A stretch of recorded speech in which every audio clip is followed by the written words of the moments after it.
A decorated Navy SEAL, a routine walk home, and a cop with something to prove. What happens when the wrong person is stopped for all the wrong reasons?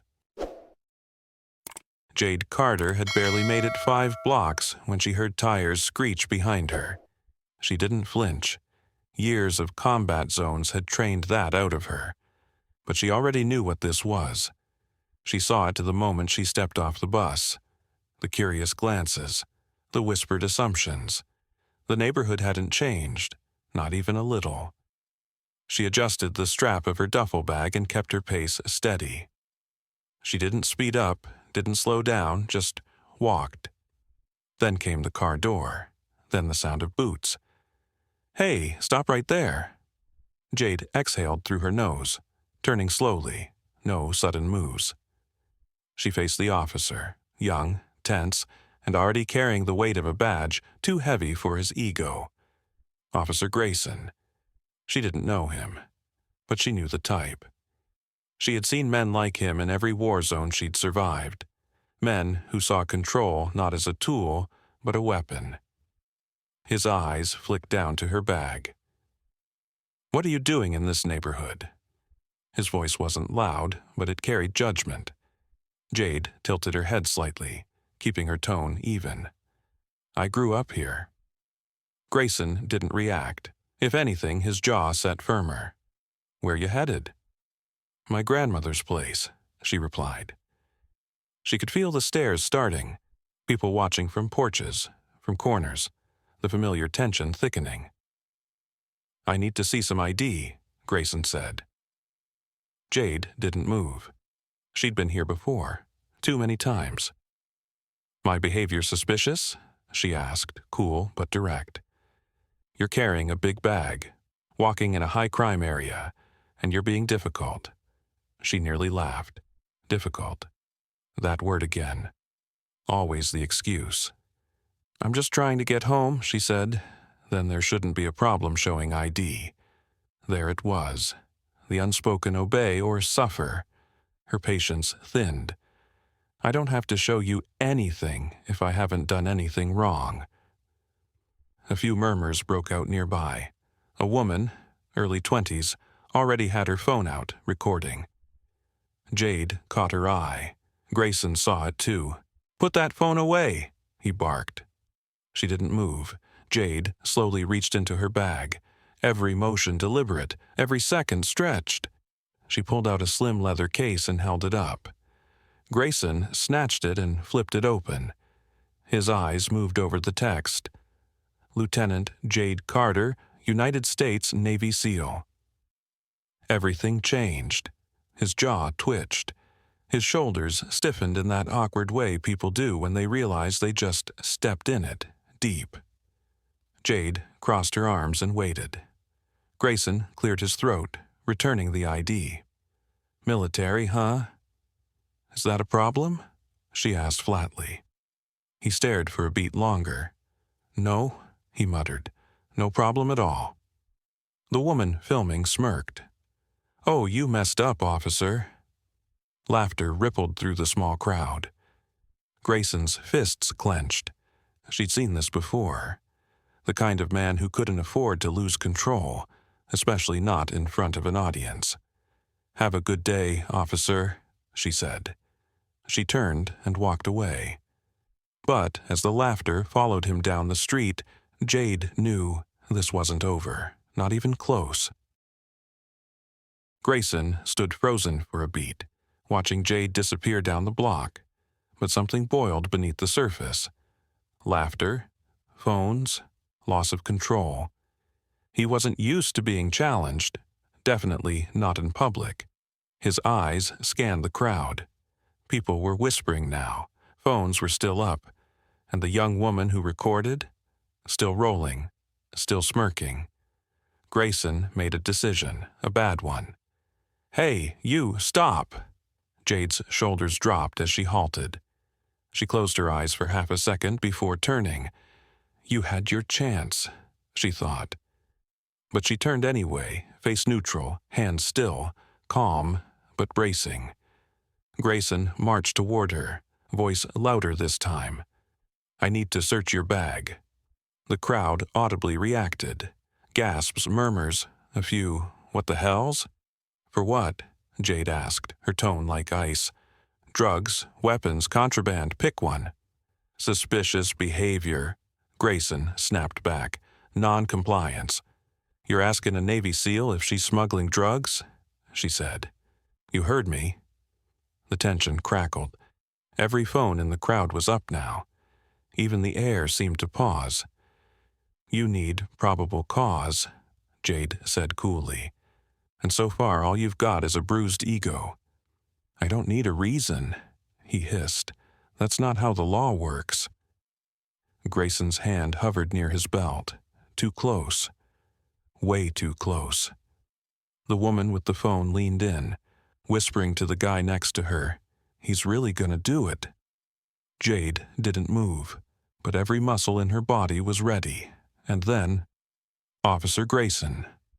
The voice came from the edge of the block. Calm, firm, the spell broke.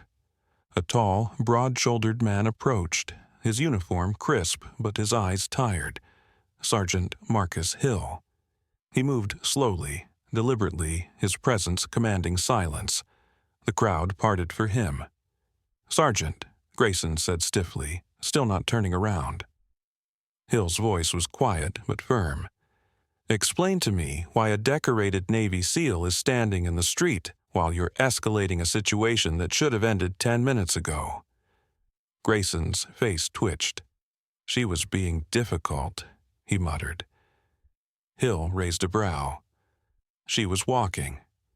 More chuckles from the crowd. Someone said "Amen" under their breath. "You tried to flex, she didn't flinch, and now we're all here," Hill said, voice sharp.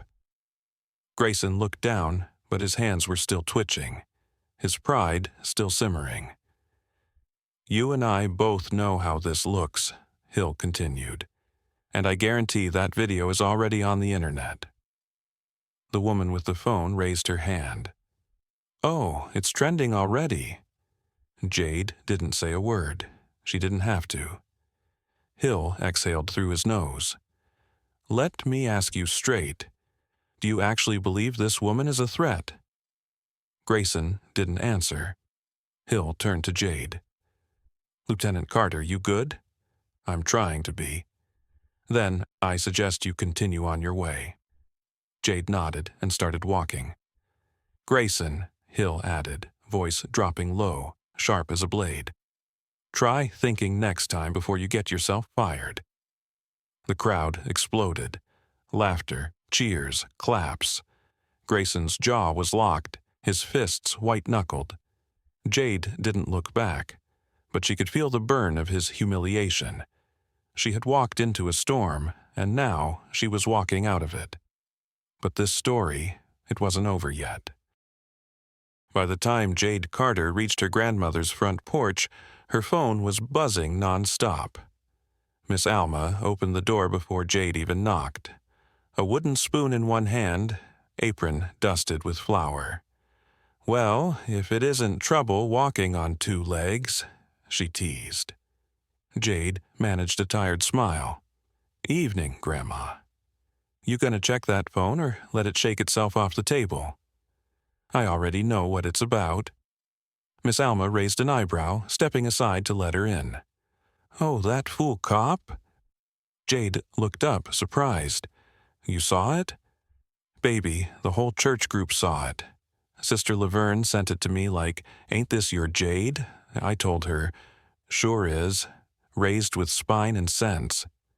Jade laughed as she dropped her duffel on the couch. She finally looked at her phone. Over 120,000 views. Activists, military veterans, even news outlets were reposting the video. The comments were a wall of outrage. "She's a Navy SEAL and still got treated like a suspect. This is America, folks." He put his hand on that holster like she didn't have 10 times more training than him. She could have dropped him in 2 seconds, but she handled it with class. Jade scrolled silently. She'd seen these stories before. Viral clips, internet outrage. But this time, She was in it. Then came the notification from a local news station. Northbrook PD launches internal investigation into Officer Grayson after viral video. She stared at it. That was fast. Her phone rang. Sergeant Hill. She answered. "Lieutenant Carter," he greeted. "Figured I'd better get ahead of this."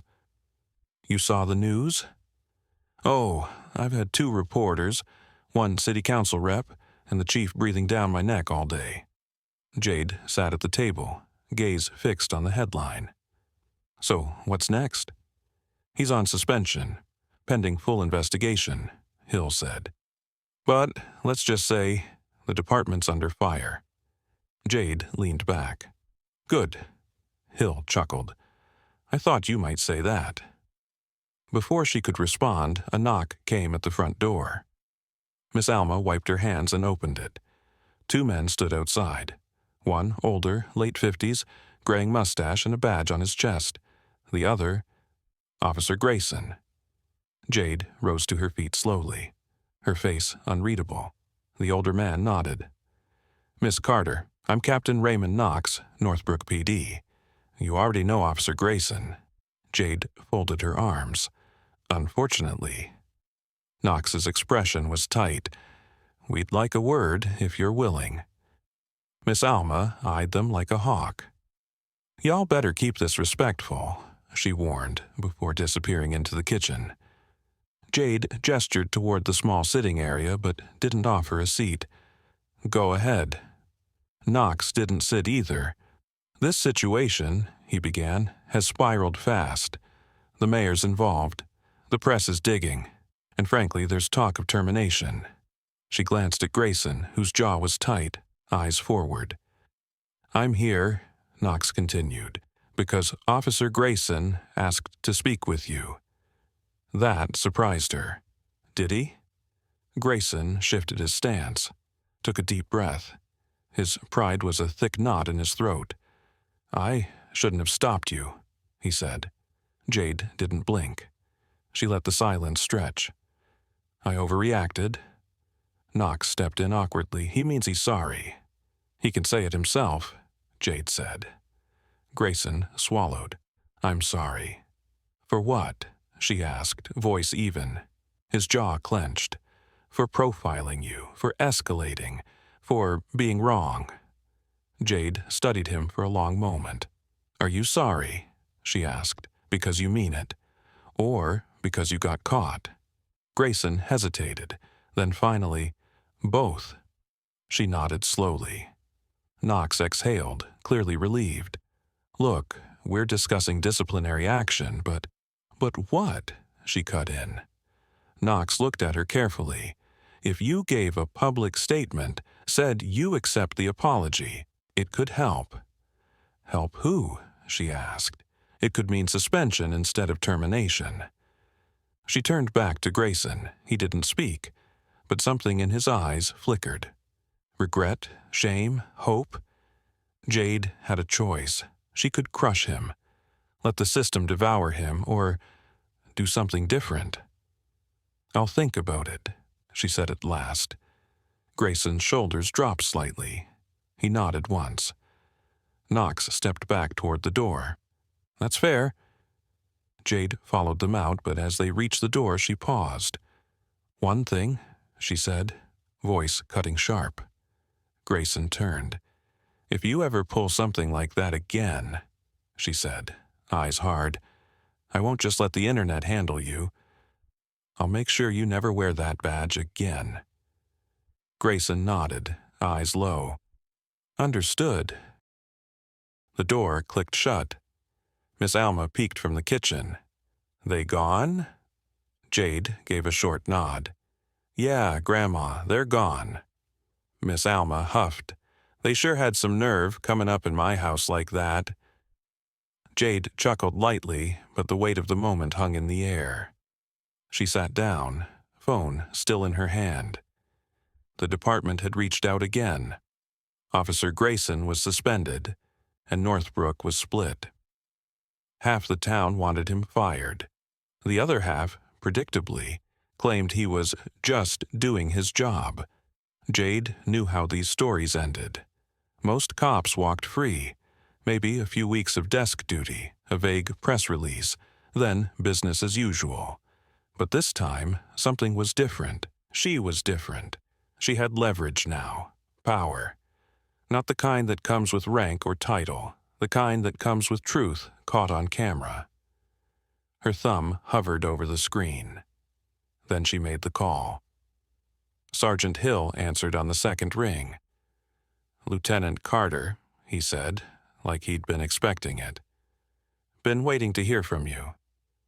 "You always know when I'm about to do something, huh?" "A good officer always does," he said with a slight smile in his voice. "So, what's the move?" "I'll make a statement," she said, "but on my terms." There was a pause. Then, "Knew it.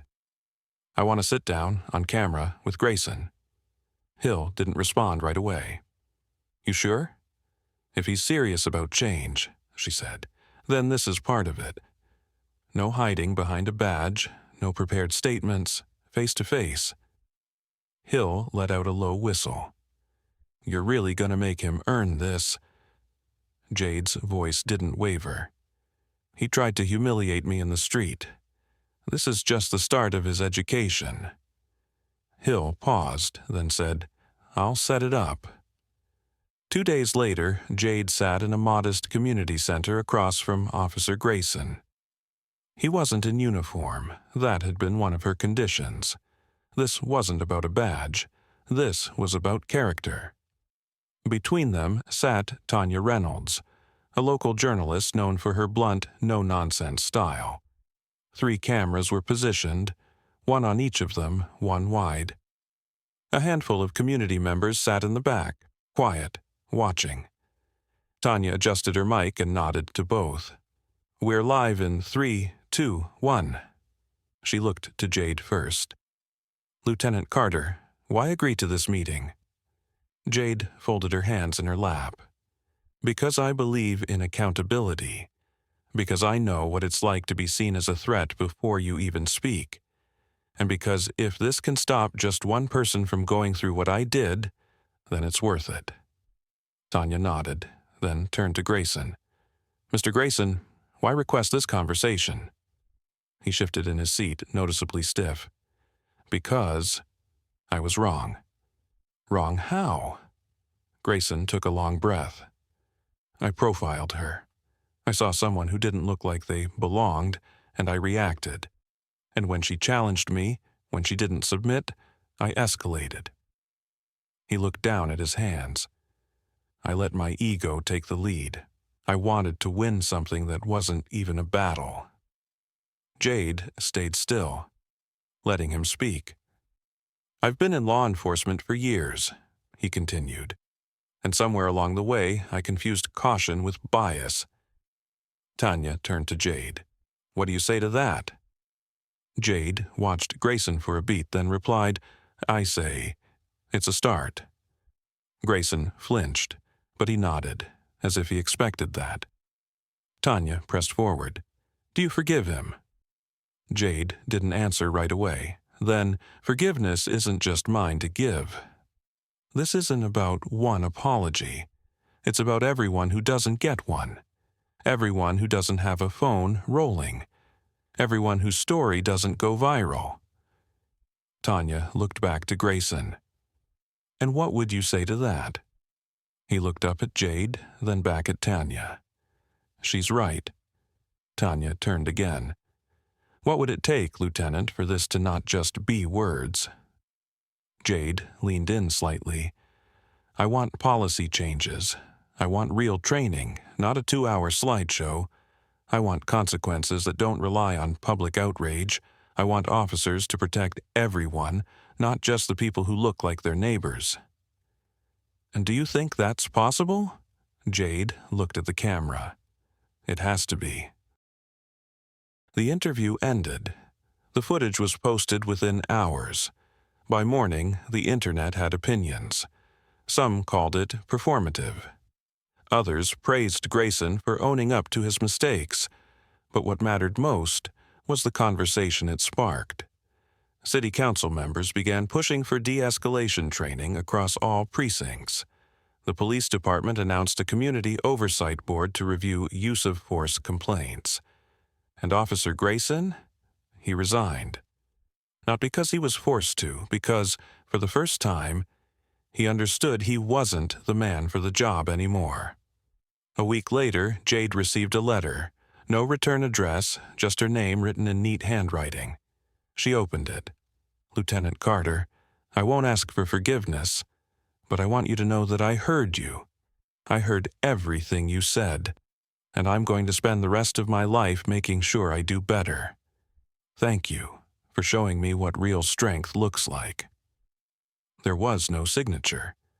Jade folded the letter and placed it on the table, just as Miss Alma walked in, wiping her hands on a dish towel. "Something important?" she asked. Jade smiled softly. "Just proof that sometimes people can change." Miss Alma pulled out a chair and sat across from her.